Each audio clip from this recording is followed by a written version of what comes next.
Hey there! So, let's talk about a fascinating problem many newbies encounter when diving into CuPy and GPU computing. The question at hand is why executing XY is faster than 11e? This puzzling scenario often leaves folks scratching their heads and wondering how to optimize their code efficiently without having to benchmark every single operation.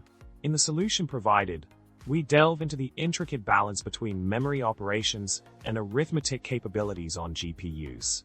The key insight lies in understanding how the order of operations impacts performance.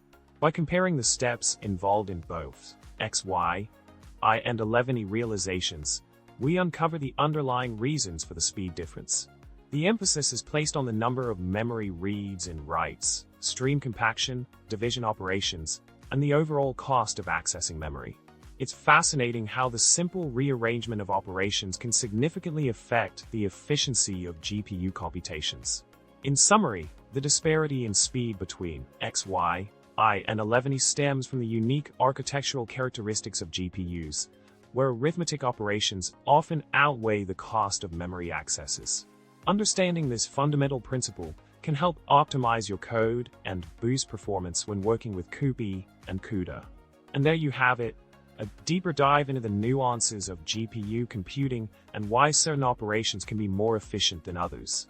Thanks for tuning in, and remember to subscribe, like, and drop a comment below with your thoughts or any GPU jokes you might have.